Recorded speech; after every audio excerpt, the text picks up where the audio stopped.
Jiwaku semuanya bagimu di dalam hidupku di setiap waktu nyatakan jalanmu.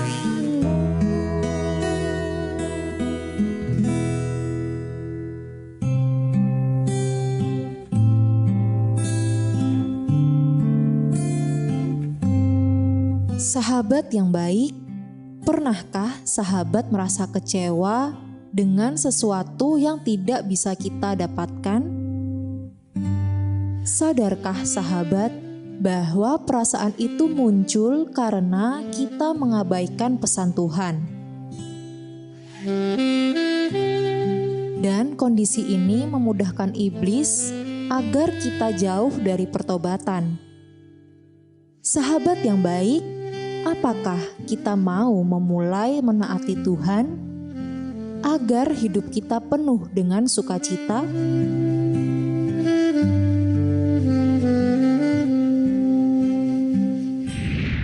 Halo sahabat yang baik, berjumpa lagi di program Terang Kasih. Nah, tadi di video pembuka ya, kita sudah diingatkan ya, supaya kita jangan menolak apa yang menjadi teguran dan peringatan Tuhan. Amin ya. Dan sahabat yang baik, tema kita jangan menolak untuk taat kepada Tuhan. Amin. Nah, sahabat yang baik, mari kita berdoa ya, supaya firman Tuhan ini mengingatkan kita untuk kita berubah dan tidak menolak untuk taat kepada Tuhan. Kita berdoa ya. Bapa, kami bersyukur Kau mengingatkan kepada kami untuk kami tidak menolak untuk taat kepada Tuhan. Biarlah hari ini firman yang kami terima ini mengubah kami dan mengingatkan kami supaya kami belajar taat dan mengikuti apa yang menjadi kehendak-Mu. Kami siap menerima firman-Mu, di dalam nama Yesus kami berdoa. Amin. Amin. Sebelum kita membaca firman Tuhan, mari kita katakan apa kata Tuhan tentang diri kita. Bahwa saya spesial di mata Tuhan. Saya berharga di mata Tuhan. Saya sangat dikasihi Tuhan.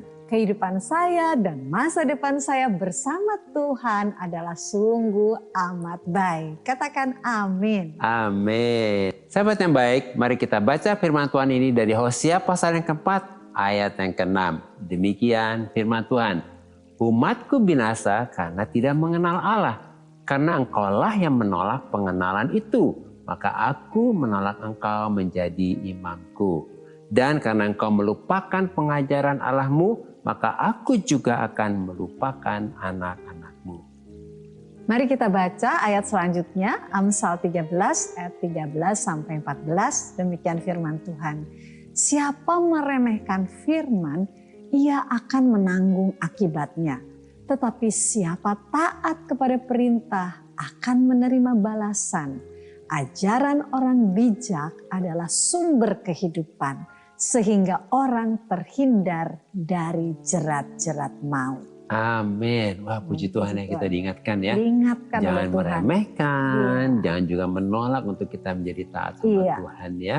Nah, puji Tuhan, firman Tuhan ini mengatakan dengan sangat jelas dan tegas bahwa umat Tuhan binasa bukan karena tidak punya uang, bukan karena tidak punya harta atau kekayaan, tetapi karena tidak mengenal Allah. Karena menolak untuk mengenal Allah dan karena melupakan pengajaran yang sudah diberikan oleh Allah. Jadi mereka menolak untuk taat kepada Tuhan. Amin ya. Jadi kita jangan menolak untuk taat kepada Tuhan ya. Amin ya. Oleh karena itu kita ini diingatkan Ya. supaya kita jangan menolak untuk taat kepada Tuhan. Amin. Sebab siapa yang meremehkan firman Tuhan, maka ia akan menanggung akibatnya. Ya. Tetapi siapa yang taat kepada perintah Tuhan, maka ia akan menerima balasan Dan ajaran orang bijak adalah sumber kehidupan. Sehingga orang terhindar dari jerat-jerat maut atau terhindar dari kebinasaan. Amin. Ini bagus banget ya. Iya. Kalau kita taat, kita terhindar dari kejahatan dan iya. jerat-jerat maut ya. Iya. Nah, arti kata binasa yaitu dama dalam bahasa Ibrani artinya adalah bangsa Israel menjadi umat Tuhan yang bodoh, yang tidak dapat mengerti, tidak dapat mengenal dan menangkap apa yang menjadi kehendak Tuhan. Sehingga bangsa Israel menjadi umat Tuhan yang bebal. Akibatnya, segala sesuatu yang mereka kerjakan selalu gagal, kandas, sia-sia, dan hancur. Bahkan mereka akan semakin lenyap, musnah, dan akhirnya binasa. Jadi melalui firman Tuhan ini kita sedang diingatkan bahwa yang membuat kehidupan kita, keluarga kita, bisnis kita, segala aspek kehidupan kita hancur dan binasa adalah bukan karena uang, situasi, dan kondisi yang ada di dunia. Nah ini penting ya, jadi jangan nyalain, wah gara-gara ini, gak ada uang, gak ada situasi, gara-gara kondisi. Bahkan semua menjadi alasan ya gitu ya. Ya, tetapi itu disebabkan karena kita tidak mengenal Allah. Ya, amin. Karena kita menolak untuk mengenal Allah. Ya. Karena kita menolak untuk taat kepada Tuhan. Amin. Karena kita melupakan pengajaran Tuhan. Amin. Ya. Nah ini penting banget ya. Jadi sebetulnya permasalahan itu karena kita sendiri. Karena kita sendiri, diri kita sendiri ya. Amin ya. Dan arti kata tidak mengenal Allah yaitu yada dalam bahasa Ibrani artinya kita binasa karena kita tidak mempunyai hubungan yang intim dengan Tuhan. Kita tidak menempel dengan Tuhan dan kita tidak menyatu dengan Tuhan. Sebab Tuhan ingin hubungan kita dengan Tuhan itu seperti hubungan suami istri yang saling mengenal, yang memiliki kedekatan dan keintiman. Amin ya, Tuhan ingin kita intim, begitu dekat dengan Dia ya. Sebetulnya sederhana aja loh. Iya. Udah kita praktekin aja itu ya. Hubungan yang begitu intim ya, Amin. seperti suami dan istri ya. Iya, iya. Dan kemudian arti kata menolak pengenalan akan Tuhan yaitu ma'at dalam bahasa Ibrani artinya kita binasa karena menolak pengenalan akan Tuhan dengan sikap hati yang angkuh. Nah ini penting ya, Iya. kita nggak sadar nih. Kita merasa angkuh. Kita merasa lebih tahu ya. Iya. Gitu ya. Dan yang meremehkan dan memandang rendah. Bahkan menganggap bahwa pengenalan akan Tuhan itu seperti sampah. Nggak gitu, penting nggak gitu penting kali ya. gitu ya. Seperti sesuatu yang tidak penting dan tidak berharga. Nah itu seringkali manusia itu begitu ya. Apa sih jadi bikin susah gitu ya. Nah jadi sikap yang menolak pengenalan akan Allah ini, akan Tuhan ini sama seperti menolak untuk taat kepada Tuhan. Dan selanjutnya yang membuat kita binasa adalah karena melupakan pengajaran Allah. Yaitu sakah dalam bahasa Ibrani artinya adalah mudah sekali melupakan dan mengabaikan pengajaran Tuhan. Yaitu Taurat Tuhan yang berisi tentang apa? Hukum-hukum, ketetapan-ketetapan dan ajaran-ajaran Tuhan. Amin ya. Jadi inti dari pengajaran Tuhan atau Taurat Tuhan ini adalah mengasihi Tuhan dan mengasihi sesama ya. Mesti diingat ya semuanya itu intinya adalah mengasihi Tuhan dan mengasihi sesama. Jadi ketika kita menolak untuk taat kepada Tuhan, berarti sama dengan kita menolak hukum Tuhan yang utama, yaitu menolak untuk mengasihi Tuhan dan mengasihi sesama. Sebab di dalam kasih ada ketaatan dan di dalam ketaatan ada kasih. Nah ini penting ya. Di dalam kasih ada ketaatan, di dalam ketaatan ada kasih. Nah ini ada ayat berikutnya yang akan menguatkan kita tentunya dari 1 Petrus pasal yang kedua ayat yang ke-8a. Demikian firman Tuhan. Mereka tersandung padanya karena mereka tidak taat kepada firman Allah. Inilah peringatan Tuhan supaya kita jangan menolak untuk taat kepada Tuhan. Sebab ketika kita menolak untuk taat kepada firman, berarti kita menolak untuk taat kepada Tuhan. Dan sebagai akibatnya hidup kita akan tersandung. Nah, ini penting ya. Jadi buat kita ini yang jadi peringatan nih. Jadi kalau kita tidak taat kita bisa tersandung. Ya. Kita sendiri yang susah jadi ya. Artinya perjalanan iman kita akan tersandung. Sehingga kita tidak dapat sampai kepada tujuan hidup kita. Dan destiny kita yang sudah ditetapkan diarahkan oleh Tuhan. Ya, jadi kalau tersandung tuh jadi akhirnya nggak sampai kepada tujuan. Iya, tidak sampai tujuan. Ya. Amin. Nah, melalui renungan singkat ini kita dapat menyimpulkan bahwa sebagai orang beriman jangan menolak untuk taat kepada Tuhan. Sebab ketika kita menolak untuk taat kepada Tuhan, maka hidup kita akan tersandung, sia-sia, hancur, dan akhirnya akan binasa. Nah sahabat yang baik, demikianlah firman Tuhan untuk hari ini. Jangan kemana-mana, pastikan tetap ada di Terang Kasih.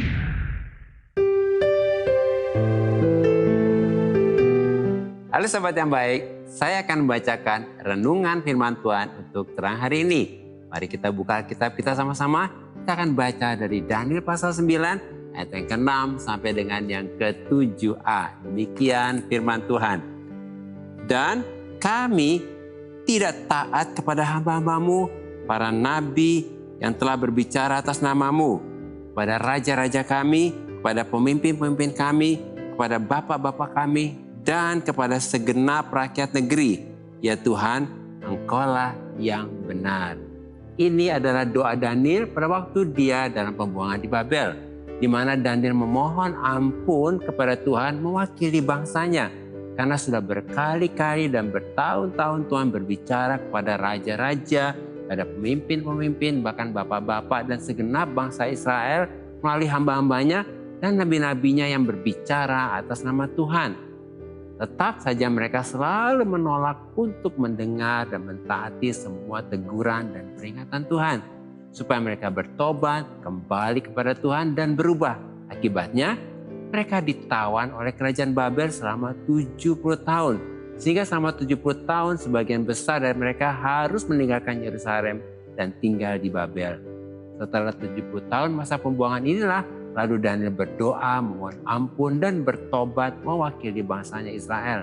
Lalu Tuhan memulihkan bangsa Israel. Oleh karena itu, sebagai orang beriman, kita jangan menolak untuk taat kepada Tuhan. Sebab di dalam ketaatan ada janji berkat Tuhan yang tersedia untuk kita semuanya. Tuhan memberkati.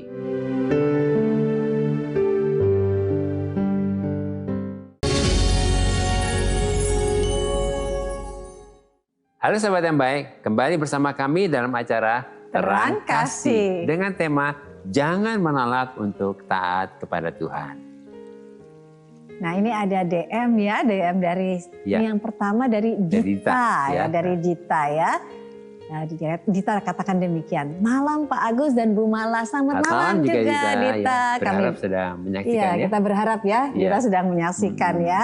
Nah isi DM-nya demikian ya. Suami saya kecanduan judi online. Saya sudah tidak tahu bagaimana agar suami saya bisa berhenti bermain judi online. Seringkali kami ribut. Semenjak kecanduan judi online, suami kehilangan pekerjaan yang terbilang cukup untuk membiayai keluarga kami. Hampir semua isi rumah yang ada bisa dijual, yang bisa dijual telah terjual. Mohon bantu doanya. Kiranya Tuhan menurunkan mujizatnya untuk keluarga kami. Kami masih harus membiayai anak-anak kami yang sekolah SMP beserta 2 adiknya yang sebentar lagi harus sekolah. Wow, Dita. Gampang ini Dita. Tidak mudah ya. Kita mengerti lah apa yang dialami oleh Dita ya. Berat ya. Iya, sangat berat ya. Tetapi kita percaya bahwa masalah yang dihadapi Dita ini pasti ada Tuhan di tengah-tengahnya. Kehidupan Dita yang akan menolong ya. Karena suaminya ini kecanduan judi online sampai ya. Jual semuanya gitu ya. Barang-barang yang semuanya dijual. Dan ini dampaknya kan biaya anak sekolah juga jadi terganggu ya. Gitu. Padahal masih perlu untuk biaya anak sekolah ya. Dan saat ini sesuai dengan tema kita hari ini, jangan menolak untuk taat kepada Tuhan. Jadi kita sekarang biarlah kita lah yang fokus kepada Tuhan. Amin. Berdoa kepada Tuhan.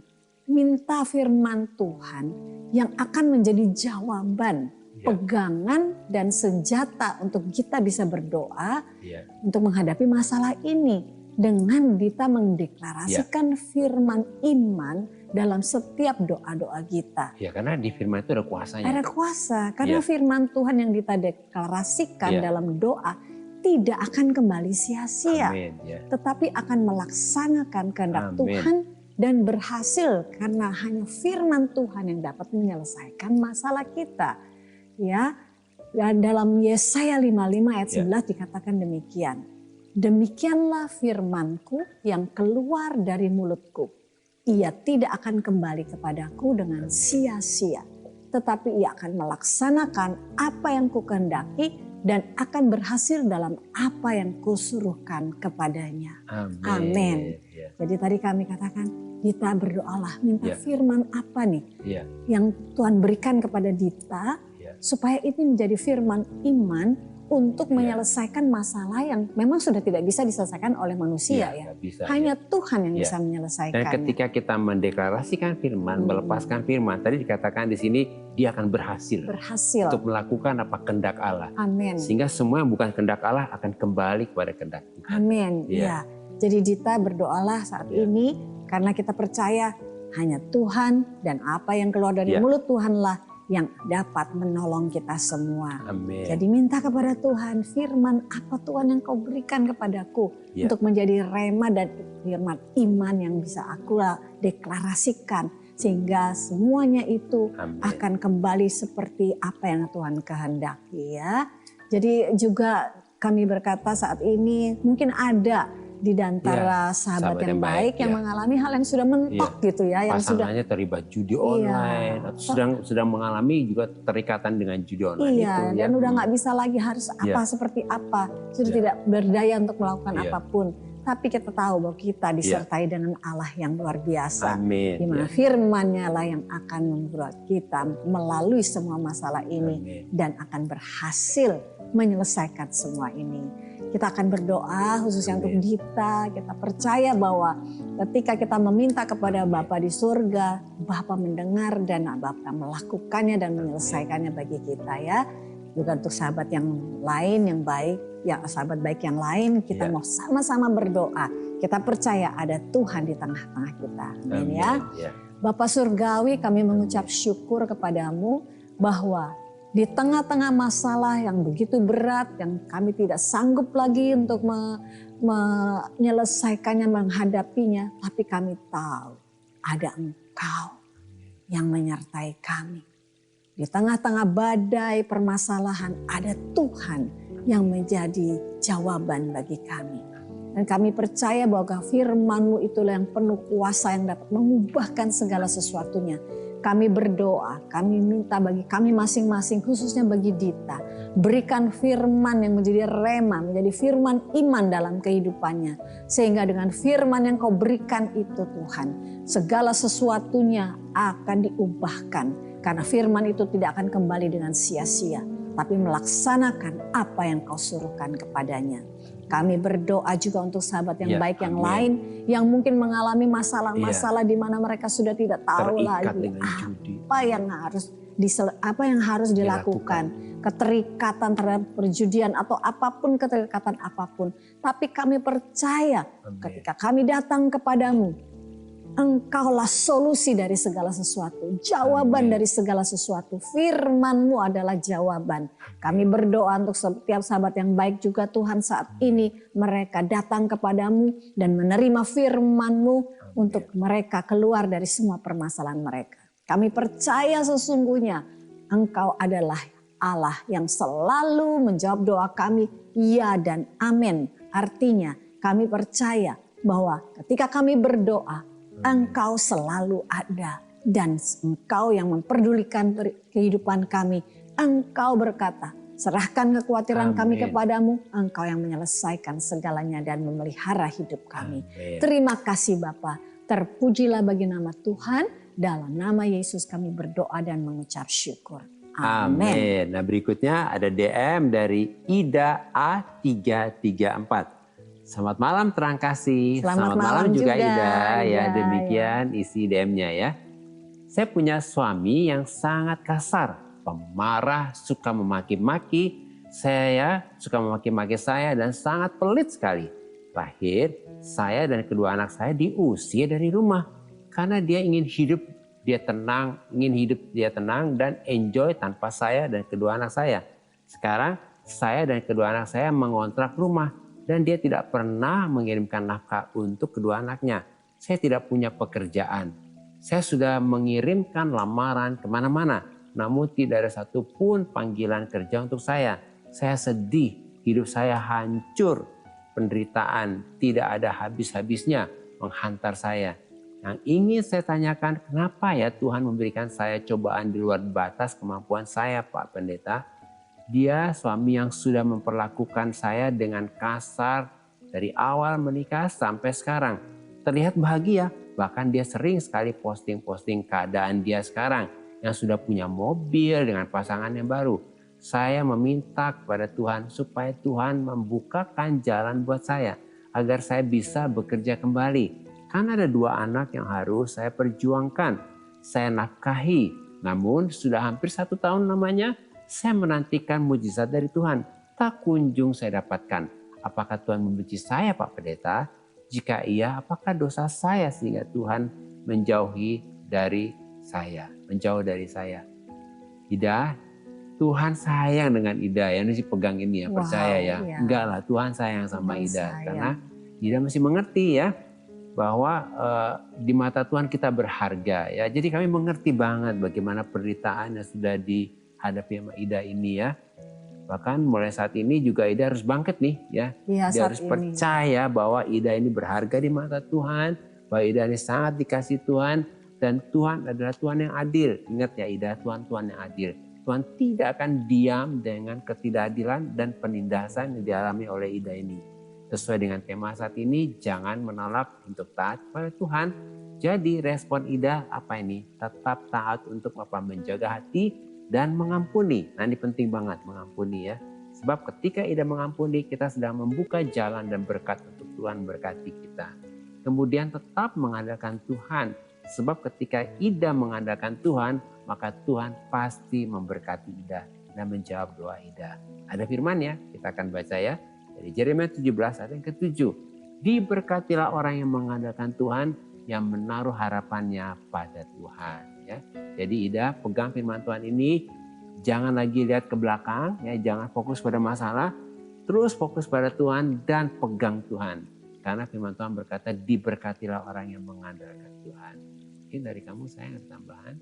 Ya, jadi Ida hari ini, saat ini, biarlah engkau menaruh di dalam dirimu satu kesadaran bahwa engkau dikasih oleh Tuhan. Tuhan tidak membenci engkau. Nah, tadi Ida katakan, apa Tuhan benci dengan saya ini? Salah saya apa gitu. Ida, kita semua adalah pribadi-pribadi yang benar-benar butuh Tuhan ya. Dan Tuhan itu selalu ingin dekat dengan kita ya. Jadi Ida, apakah Tuhan melihat penderitaanmu? Pasti Tuhan melihat. Dan Tuhan tidak sabar untuk menolong engkau. Yang penting adalah engkau melihat kepada Tuhan bahwa Tuhan satu-satunya pribadi yang mengasihimu dan yang menerimamu adalah Tuhan. Dan yang membela juga. Jadi Ida katakan kepada dirimu hari lepas hari. Bangkit dari kesedihanmu, dari semua keterpurukan itu. Dan katakan, aku percaya bahwa Allah membela aku. Aku adalah anak yang kau kasihi ya Ida ya. Kenapa? Karena memang senjatanya iblis adalah, caranya iblis adalah supaya kita jadi percaya kepada kebohongan iblis. Bahwa kita tidak dikasihi, bahwa kita tidak ada jalan keluar. Tapi saat ini mari Ida katakan, Allah membelaku. Dia akan membuka jalan bagiku ya. Amin. Tentunya kita akan berdoa ya buat Ida ya. Silakan kita akan doa ya. Kita berdoa ya. Kalau Ida sudah menyaksikan, kita berdoa ya. Percaya hari ini ada pertolongan di jawaban Tuhan. Dan sahabat yang baik, kalau sedang mengalami situasi seperti Ida, seperti diperlakukan tidak adil dan situasi yang sepertinya membuat kita dalam keadaan yang penderita dan tidak seperti yang kita harapkan, mari kita berdoa datang kepada Tuhan ya. Tuhan, kami berdoa untuk Ida Tuhan. Hari ini dimanapun Ida berada, kuatkan dia, teguhkan dia. Biarlah firman ini terjadi, Ida hanya percaya dan berkata bahwa Tuhan adalah kekuatannya. Dan dia hanya mengandalkan Tuhan. Dan firman ini terjadi, diberkatilah orang yang mengandalkan Tuhan. Saya berdoa kepada Ida bangkit dalam nama Yesus. Jadilah kuat, bangkit imannya untuk percaya. Dan hari ini apa yang menjadi doa-doanya Tuhan jawab. Amin. Tuhan beri pekerjaan untuk Ida. Dan Amin. Tuhan sendiri akan menjamin, memelihara kehidupan Ida bahkan anak-anaknya.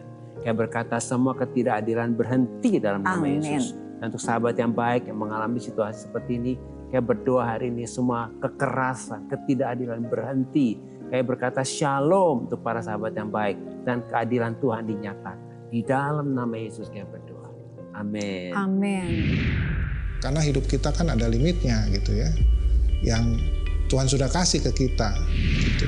Sampai satu titik saya melihat, oh ya, apa yang menjadi tujuan hidup saya selama ini, kerja untuk cari uang demi kebahagiaan itu nggak ada artinya. Apapun saat itu misalnya saya punya uang banyak pun, suami saya nggak bisa hidup lagi. Dulu dengar orang, oh ya aku dulu nggak punya beras, itu yang kita dengar, tapi saat ini kita benar-benar ngalami. Walaupun mungkin kondisi seperti ini, tapi tetap sukacita. Karena apa?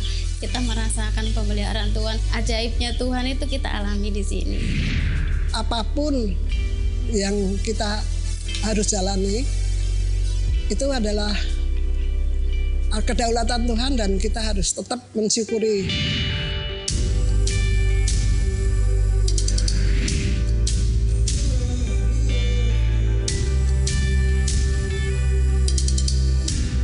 Tuhan itu nggak memandang kita harus menjadi pejabat, nggak harus menjadi pegawai kantor, enggak. Yang penting kita tuh, saya merasa bersyukur tiap hari diberi kesehatan, masih punya kegiatan aktivitas. Sahabat yang baik, jika saudara ingin memberikan kesaksian seperti tadi, silahkan DM ke Instagram @rangkasih_rtv. Agar melalui kesaksian saudara, Anda bisa menjadi berkat bagi orang lain. Tuhan memberkati. Sahabat yang baik, terima kasih buat respon dan DM-DM-nya kepada kami dalam program Terang Kasih ini. Terima kasih ya. Terima kasih ya. Yeah. Dan saat ini mari kita kembali diingatkan sesuai dengan renungan kita. Hal-hal apa yang perlu kita ingat supaya kita jangan menolak untuk taat kepada Tuhan. Pertama, sebagai orang beriman, kita harus mengerti dan menyadari bahwa yang membuat kehidupan kita menjadi sia-sia, hancur dan binasa adalah bukan karena uang, situasi atau kondisi yang ada dalam dunia ini, tetapi karena kita menolak untuk taat kepada Tuhan. Dan yang kedua, menolak untuk taat kepada Tuhan artinya adalah menolak untuk mengenal Tuhan. Sehingga kita menolak untuk memiliki relasi atau hubungan yang intim, yang melekat dan menyatu dengan Tuhan, yang saling mengenal dan saling mengasihi. Ketiga, menolak untuk taat kepada Tuhan artinya menolak pengajaran Tuhan atau menolak Taurat Tuhan. Sehingga kita menolak untuk menghidupi hukum yang utama dari Taurat Tuhan, yaitu mengasihi Tuhan dan mengasihi sesama. Sahabat yang baik, apakah saat ini engkau menyesal karena selalu beralasan, selalu menunda dan menolak untuk taat kepada Tuhan? Mari datang kepada Tuhan dan serahkan semuanya kepada Tuhan. Dan sahabat yang baik, kalau saat ini kau sedang mendengar suara Tuhan melalui Roh Kudus dan firman Tuhan yang berbicara kepadamu untuk bertobat, mari datang kepada Tuhan. Jangan menunda dan menolak suara Tuhan yang sudah berbicara ke dalam hati nuranimu. Mari buka hatimu, akui ketidaktaatanmu, minta pengampunan Tuhan, lalu terima Yesus sebagai Tuhan dan Juru Selamatmu. Mari kita datang padanya. Satu-satunya yang ku andalkan, satu-satunya yang ku percaya, Engkau sumber kekuatan, sumber pengharapan, sumber kedamaian. Sungguh Bapa, kami bersyukur oleh anugerah-Mu Tuhan. Roh Kudus menolong dan memampukan kami untuk tidak memiliki sikap hati, pola pikir dan perilaku yang menolak pengenalan akan Tuhan, yang menolak untuk taat kepada firman Tuhan dan yang menolak pengajaran yang dari Tuhan. Oleh anugerah-Mu Tuhan, Roh Kudus menolong dan memampukan kami untuk intim dengan Tuhan, untuk mengasihi Tuhan, untuk setia kepada Tuhan, untuk mengenal Tuhan dan untuk mentaati firman Tuhan dan pengajaran yang dari Tuhan. Sehingga kehidupan kami memuliakan Tuhan. Dalam nama Yesus, amin. Terima kasih sahabat yang baik sudah setia menyaksikan program Terang Kasih. Dan sahabat yang baik, jika ada dari kalian yang memiliki beban permasalahan, tekanan hidup, minta didoakan atau ingin bersaksi seputar kehidupan rohani, silakan DM, komen, atau kirim video ke Instagram @terangkasih_rtv. Sampai jumpa kembali di episode selanjutnya. Tuhan memberkati. Satu-satunya yang ku andalkan, satu-satunya